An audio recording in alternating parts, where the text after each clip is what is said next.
कि ये जो ऋषि संविधान नाम का कोई नया जो नाटक शुरू हुआ है, वो नाटक तो नहीं है, वो तो वास्तव है और उसको पूरी पढ़ाई में कहीं भी संविधान संविधान नहीं दिखता। पूरी पढ़ाई में कहीं भी संविधान नहीं दिखता। न गुरुजी के हाथ में, टीचर के हाथ में भी नहीं दिखता और कहीं टेबल पर भी नहीं दिखता। जो संविधान बचपन में नजर भी नहीं आया, तो बड़ा होकर वो आदमी संविधान क्या पढ़ेगा, क्या समझेगा और क्या पालन करेगा। वो तो धर्म का ही पालन करेगा, मनुस्मृति का ही पालन करेगा। ये करेंगे तभी ये मनुवाद का नंगा नाच बंद होगा, वरना बंद नहीं होगा। साथियों नमस्कार। इस वक्त की जो सबसे बड़ी खबर निकल के आ रही है सोशल मीडिया पर, अमर उजाला पेपर की एक कटिंग है जो वायरल हो रही है, जिसमें जो संत महात्मा लोग हैं उन्होंने एक नया मामला खड़ा कर दिया है कि 5.5 लाख गाँव में लागू करेंगे ऋषि संविधान। इसी विषय पर चर्चा करेंगे, तो हमारे साथ महाराष्ट्र से जुड़े हुए हैं सर प्रोफेसर श्रावण देवरे सर। सबसे पहले सर का बहुत-बहुत स्वागत करते हैं सर। जी, संविधान का विरोध मतलब राष्ट्रद्रोह की श्रेणी में आता है। लेकिन सर जिस तरह देखने को मिला बार-बार, कभी हिंदू राष्ट्र का संविधान की बात की जाती है, कभी ऋषि संविधान की बात की जाती है, तो ऐसी बातें करने वाले को ऊपर तो कोई कार्रवाई हो नहीं रही है। बार-बार ऐसा संविधान द्रोह का काम किया जा रहा है। क्या कहेंगे सर? कार्रवाई इसलिए नहीं हो रही है क्योंकि संविधान में अ, ऐसी कोई बात नहीं लिखी है।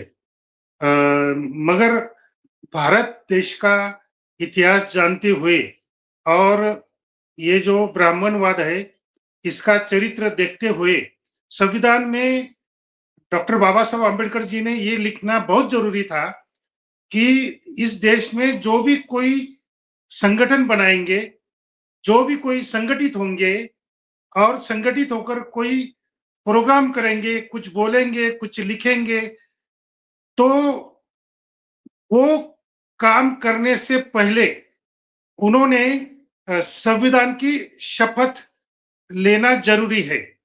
मतलब अगर कुंभ मेला शुरू होता है, तो कुंभ मेला शुरू होने से पहले जैसे उद्घाटन किया जाता है किसी काम का, तो उद्घाटन के वक़्त सभी लोगों ने हाथ आगे करके ऐसा अ, संविधान की शपथ लेनी चाहिए कि मैं ये जो काम अभी करने जा रहा हूँ, वो संविधान के तहत होगा और संविधान का पालन करते हुए, संविधान का आदर सम्मान करते हुए हम ये काम करने की शुरुआत हम कर रहे हैं।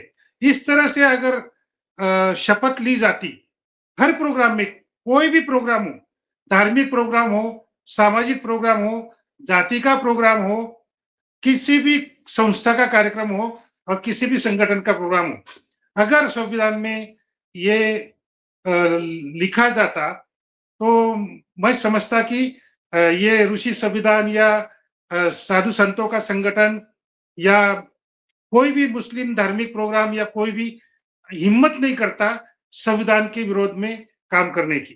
तो अभी अ, सर देखो संविधान की शपथ कौन लेता है?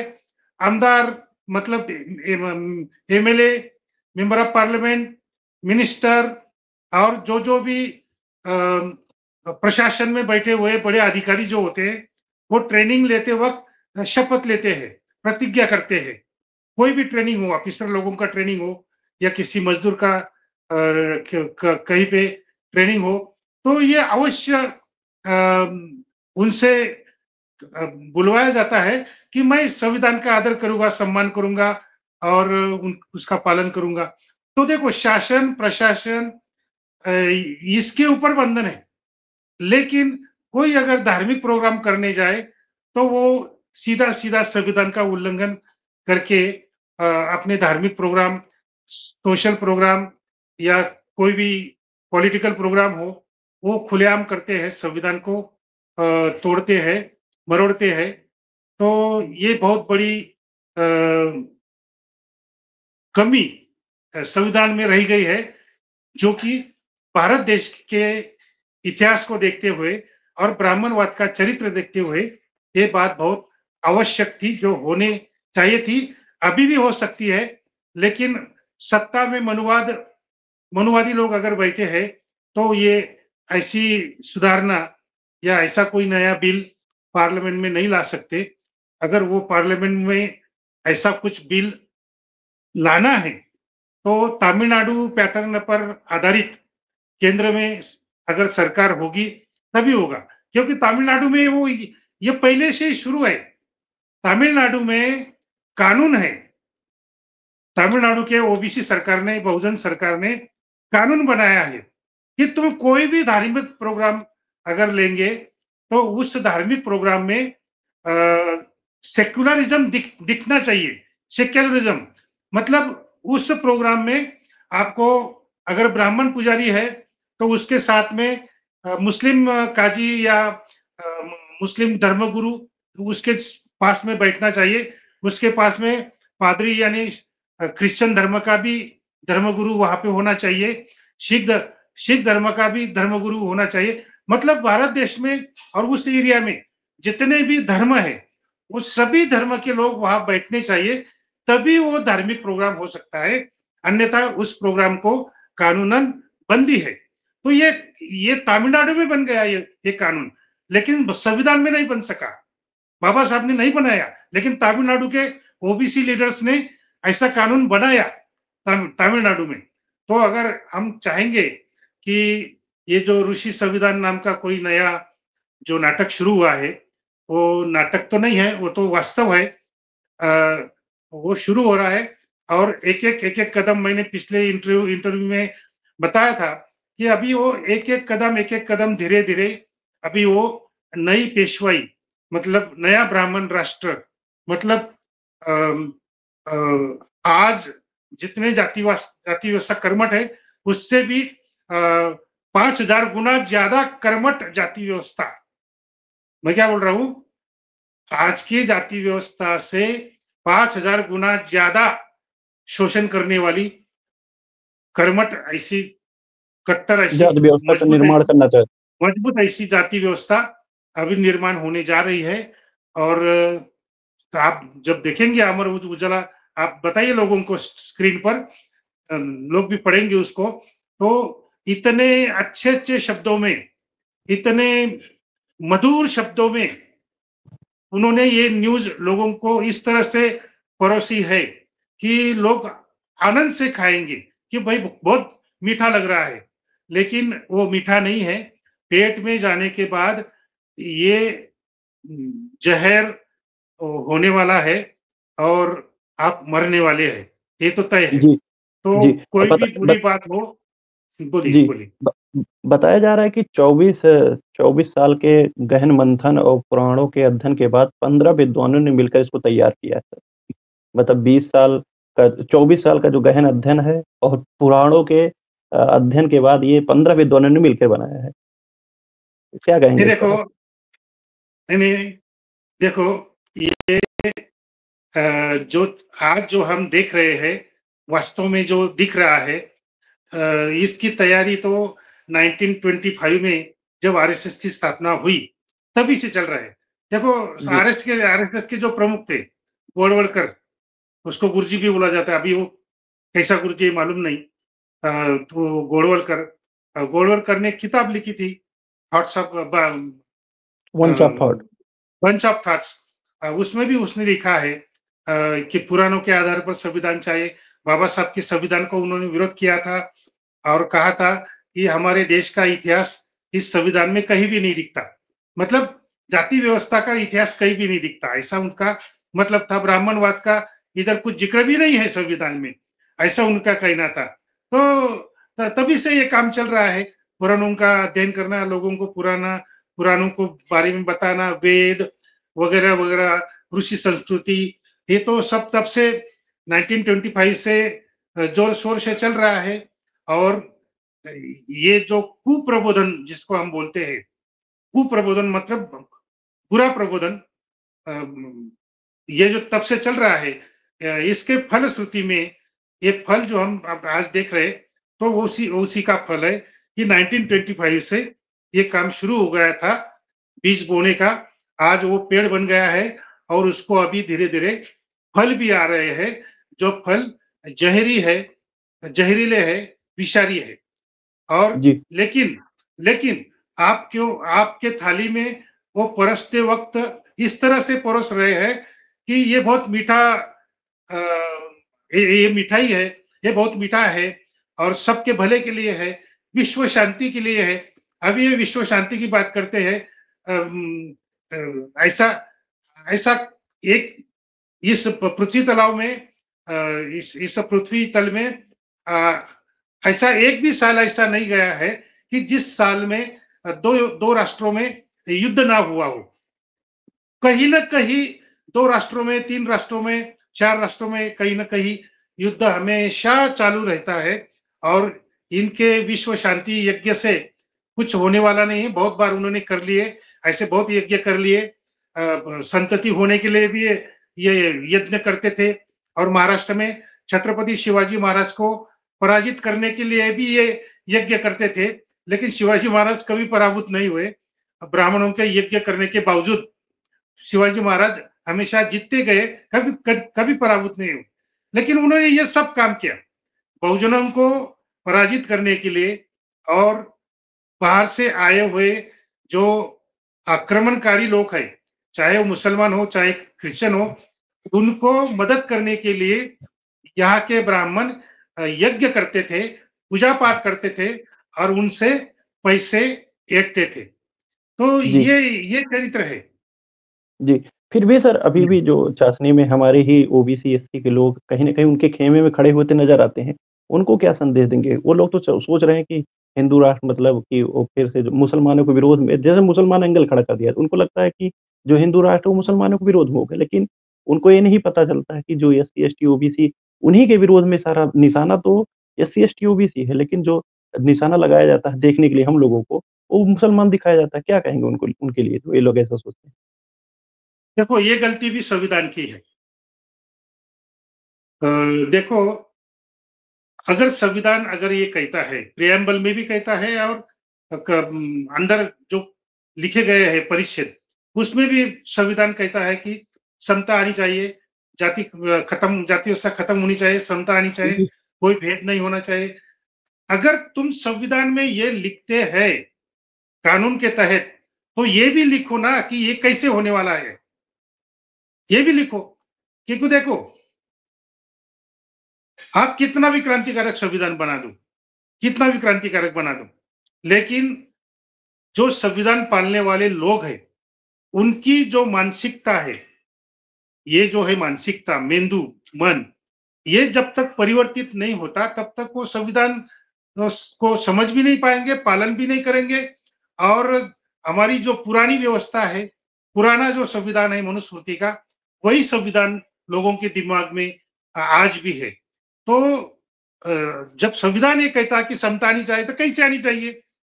और उसके लिए क्या करना चाहिए? तो संविधान में ये भी लिखना चाहिए था कि किसी भी व्यक्ति की मानसिकता अगर बदलनी है, तो वो जब स्कूल में जाता है, तो स्कूल में उसको क्या पढ़ाया जाता है, उसके तहत उसकी मानसिकता बनती है। देखो अभी मैं 65 ईयर का मैं मेरा एज है, तो मेरे एज के जितने भी लोग हैं, मेरे पीढ़ी के जितने भी लोग हैं, ये सुन रहे हैं मेरा इंटरव्यू, वो ज़रा याद करो कि हम पहली कक्षा में गए थे, तो हमारे टीचर ने हमको क्या पढ़ाया था। तो जो मैं कहूँगा वो आप सुनेंगे, तो आपको भी लगेगा कि यस देवरे सर जो बता रहे हैं, ये तो बराबर है कि पहली कक्षा में जाते ही पहले ही दिन हमारे गुरुजी ने हमको क्या कहा, क्या सिखाया, क्या ये स्लेट पर क्या लिखने के लिए बोला। तो ये मेरा अनुभव कहूँगा तो आप कहेंगे, अरे ये तो मेरा भी अनुभव है। देखो मेरा अनुभव ये है कि जब मैं पहली कक्षा में गया, तो मेरा जो बहुजन गुरुजी था, बहुजन जाति का गुरुजी था, शिक्षक था, टीचर था। तो उसने मुझे पहले ही दिन अ, म मेरे स्लेट पर मतलब आप क्या बोलते हो उसको? स्लेट अ, जी, इधर भी सिलेट बोला जाता है। आप तख्ती क्या इधर बोलते हो बोला उसको? जाता है। तख्ती हाँ, बोला जाता है तख्ती बोला जाता है तख्ती, उत्तर प्रदेश साइड में। तख्ती जी, जी, मतलब जी। ये स्लेट। हाँ, स्लेट हाँ, जो बोला। हाँ, मतलब ये प्राइमरी स्कूल में हम जो स्कूल में ले जाते हैं, तो चॉक से तख्ती लिखते बोलती थे। हूँ, तख्ती। हाँ, हाँ, जी। तो तख्ती पर स्लेट पर मेरे बहुजन गुरुजी ने पहले दिन मुझे कहा कि लिख, अपनी तख्ती पे लिख ग गणपतीचा मतलब ग गणपति के लिए, है ना? तो भ भटजी के लिए और य यज्ञ के लिए।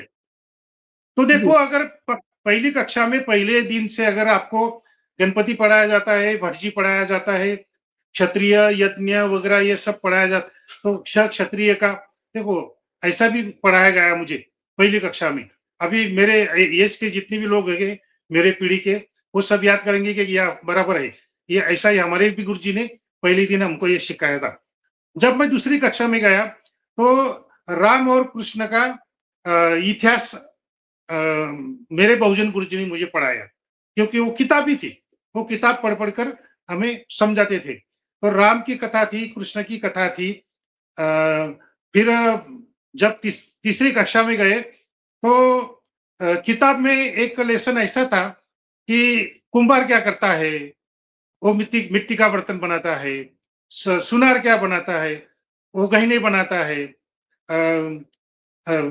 मतलब सभी जाति के क्या क्या काम है, ये वो जी, छोटे लड़के के दिमाग में बैठा दिया जाता है। वेतन के तहत पढ़ाई के तहत डाला जाता था।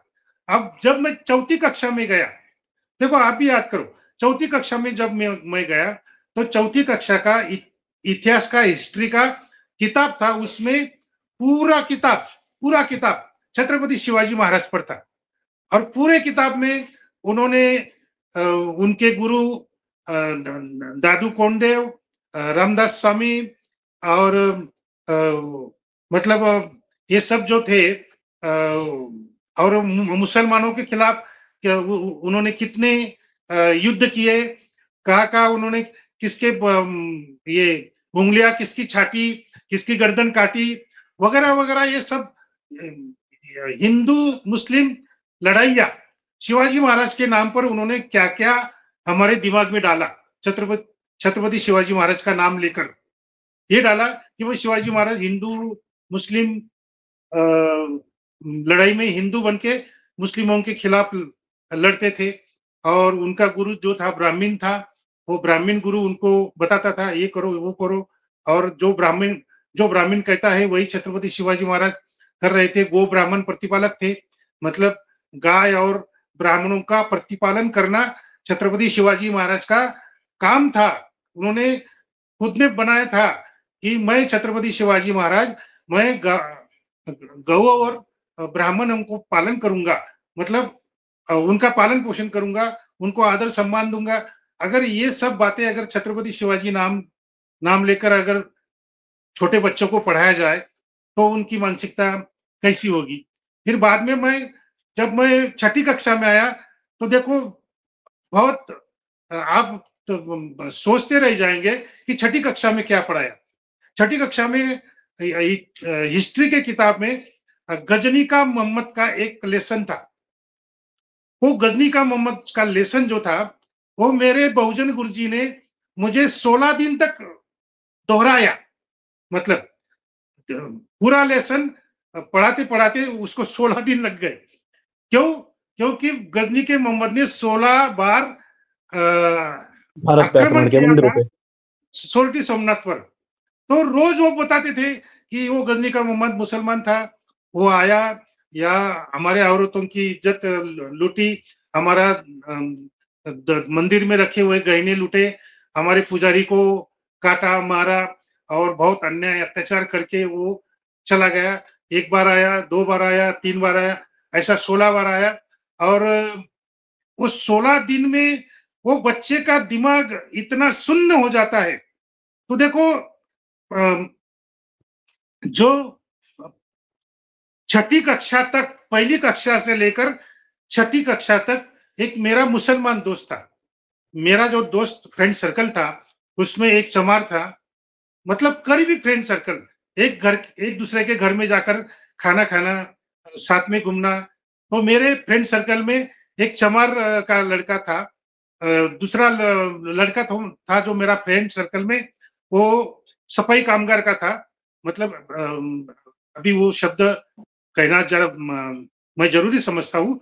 मतलब गांव में उसको भंगी कहा जाता था, वाल्मीकि समाज का। तो वो मेरा उसका लड़का मेरा फ्रेंड था, मेरे फ्रेंड सर्कल में। तीसरा मुसलमान था, और चौथा मराठा था, कुणबी मराठा।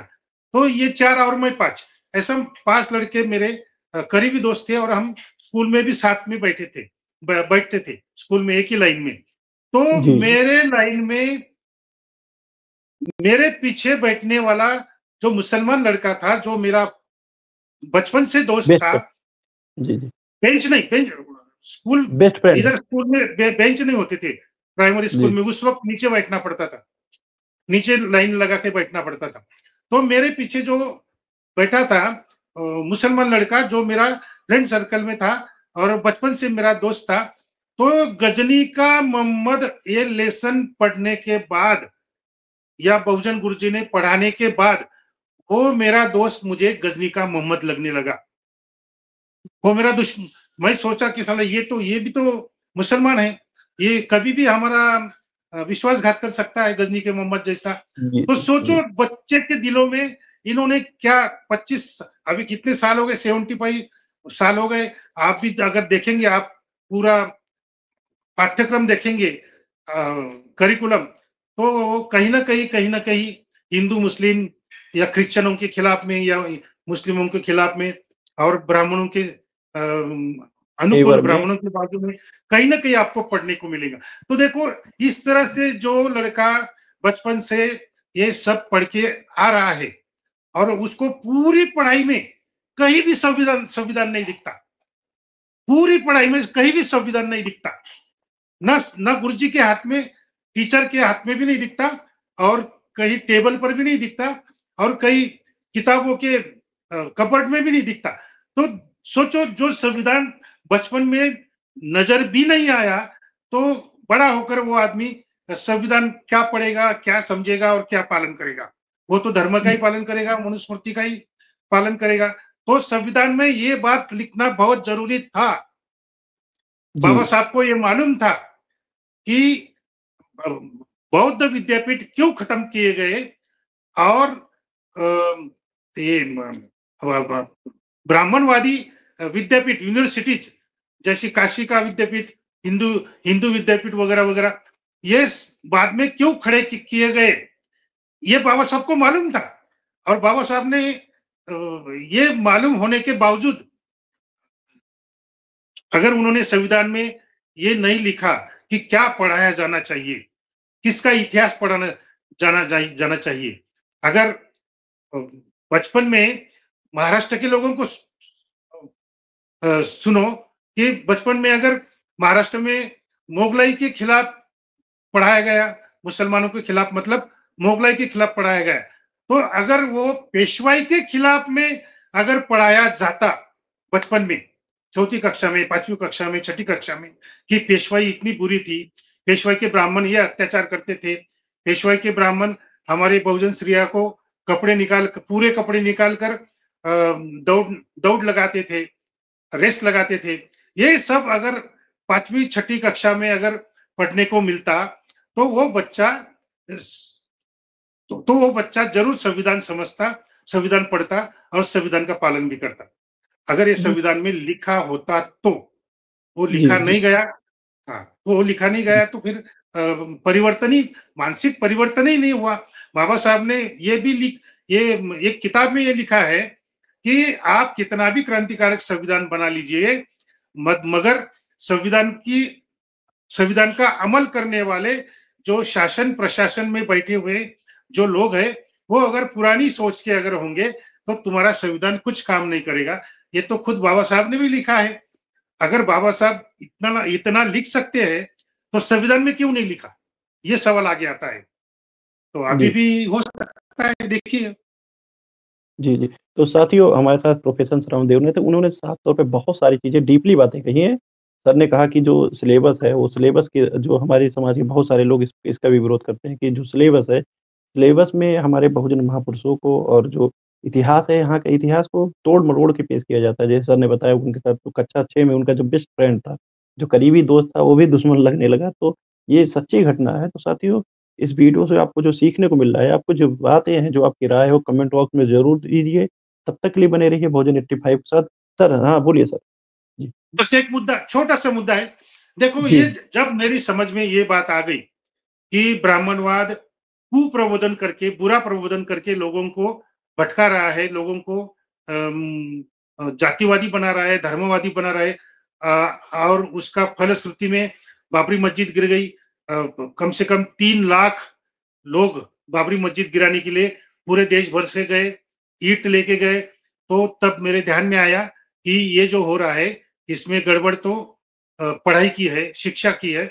तो मैंने गवर्नमेंट को बहुत लेटर लिखे कि आप करिकुलम में, पाठ्यक्रम में फुले शाहू अम्बेडकर जी का विचार जो है, वो लेसन के आधार पर पढ़ाना चाहिए, उसका हिस्ट्री पढ़ाना चाहिए, और जो किताबें लिखी है बाबा साहब ने और तात्या साहेब महात्मा फुले ने, वो किताबें भी करिकुलम में आनी चाहिए। मैंने ये बहुत बार यूनिवर्सिटी को लेटर लिखे, गवर्नमेंट को लेटर लिखे, लेकिन कुछ हुआ नहीं। तो मैंने सोचा कि ये सरकार ने करना चाहिए, ये विद्यापीठों ने करना चाहिए, ये भाई नहीं करेंगे, तो श्रावण देवरे ने खुद ने क्यों नहीं करना चाहिए?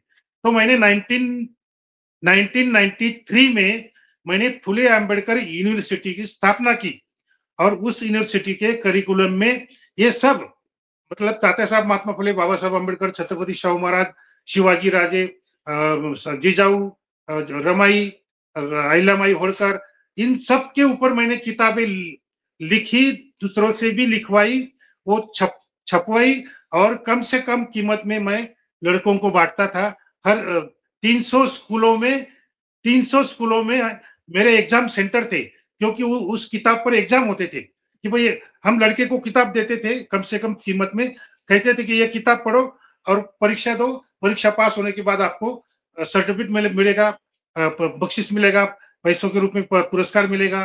तो ये हम कहते थे, और लड़के बैठते थे। 300 परीक्षा सेंटर्स 1993 से लेकर कोरोना काल तक चल रहे थे मेरे, और कम से कम एक-एक एग्जाम को 5,000 से लेकर 7,000 तक लड़के वो किताब पढ़ते थे और एग्जाम भी देते थे। उसमें एक अहम किताब थी डॉक्टर बाबा साहब अम्बेडकर की, रिडल्स इन हिंदुइज्म, जो जलाई गई। वो वो किताब जलाई जाने के बाद भी मैंने उस किताब को प्रिंट किया, उसको छापा, लड़कों में बाँटा, लड़कों ने पढ़ा और एग्जाम भी दिया, और एग्जाम में पास भी हुए। तो ये अगर सरकार नहीं करती है, तो क्यों ना खुद को फुले शाहू अम्बेडकर कहने वाले जो लोग हैं, वो खुद क्यों नहीं करते ये काम? खुद यूनिवर्सिटी खोलो भाई, और खुद एग्जाम शुरू करो, किताबें छापो, लड़कों को बाँटो, कहो कि भाई ये किताबें पढ़ो, एग्जाम दो और बख्शिश ले लो। तो ये जी, काम अगर श्रावण देवरे कर सकता है, तो दूसरे फुले शाहू अम्बेडकर वाले जो विचार मानने वाले, वो क्यों नहीं कर सकते? तो ये करना जी, चाहिए। ये करेंगे तभी ये मनुवाद का नंगा नाच बंद होगा, वरना बंद नहीं होगा। जी। तो साथियों सर ने जो बातें कही सोचिए कितनी गंभीर विषय है कि सभी लोगों को अब सजग होना पड़ेगा और जो बातें बताई कि फूले शाहू अम्बेडकर की विचारधारा ही इस देश को बचा सकती है और